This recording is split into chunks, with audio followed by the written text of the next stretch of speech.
42 Feast of the Holy Family, Jesus, Mary, and Joseph.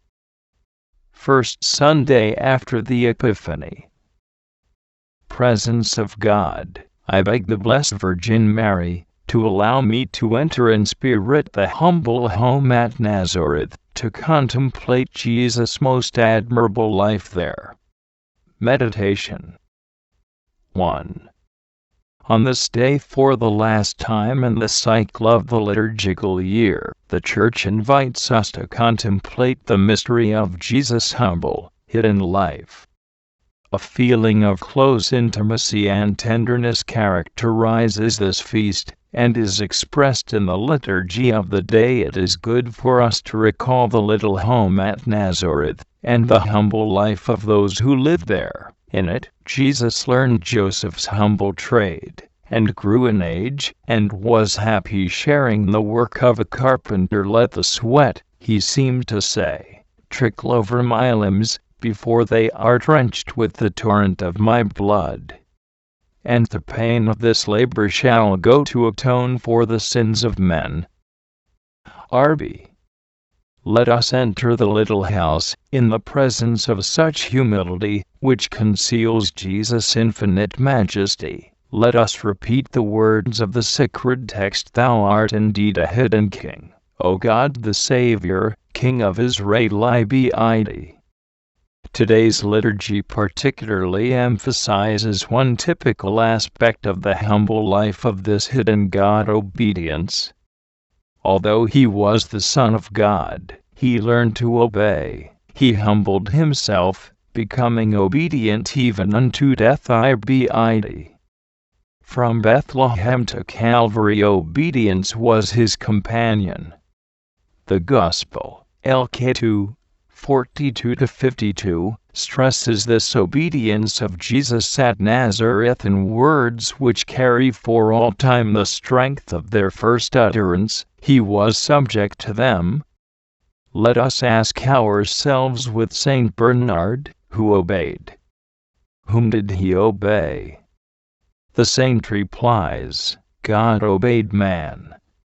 Yes, the God to whom the angels are subject, was subject to Mary, and not only to Mary, but also to Joseph.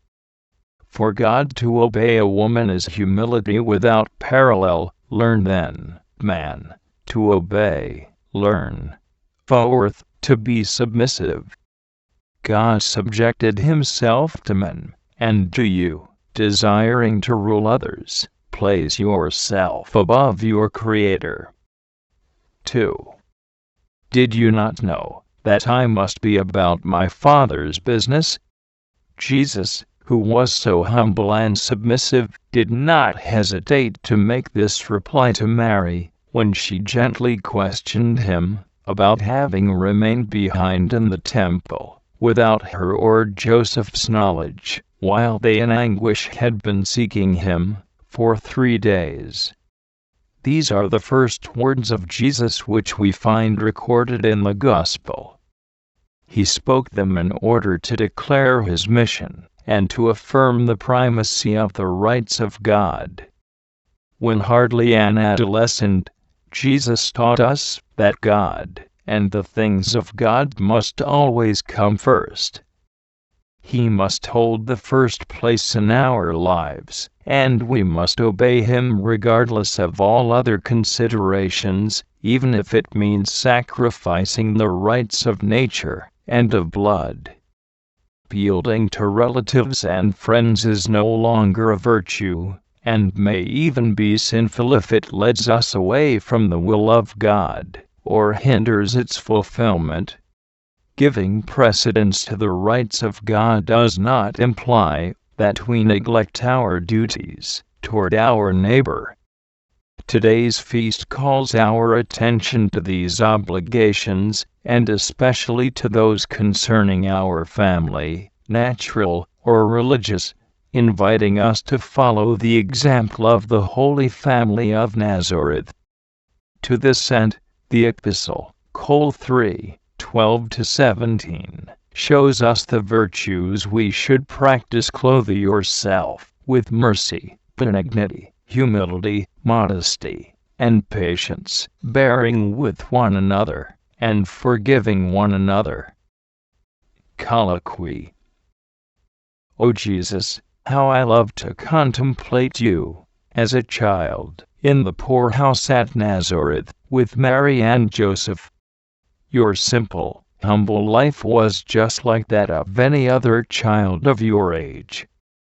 You, the splendor of the Father, did not wish anything to distinguish you from the children of men. You, uncreated wisdom, wished to learn from Mary and Joseph, your creatures, the ordinary little details of life. Joseph showed you how to handle his tools and you watched him attentively. You learned, you obeyed. Mary taught you holy hymns and recounted tales from the sacred scriptures. You listened to her like a humble disciple. You, who are the one true teacher. You, who are truth itself. No one, neither your relatives, nor your fellow townspeople, knew who you really were.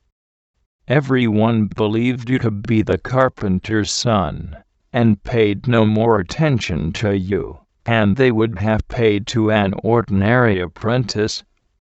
Only Mary and Joseph knew, they knew by divine revelation, that you were the Son of the Most High, the Savior of the world, and yet they knew it more by faith than by experience.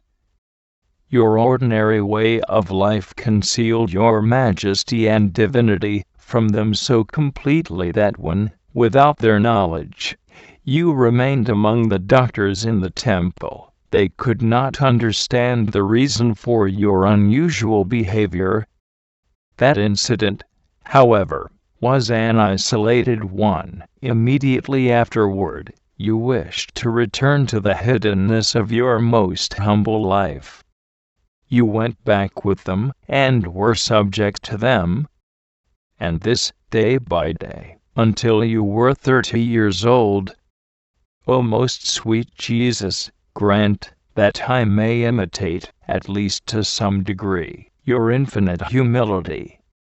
You, the Creator, were obedient to your creatures. Teach me to bow my proud head and willingly obey my superiors. You came down from heaven to earth. Give me the grace to humble myself, to come down, once and for all, from the pedestal of my pride. How can I bear the sight of your humility and self-effacement, O my God, and my Creator, when I, who am nothingness and sin, use the gifts I have received to set myself above others, to prefer myself even to my superiors?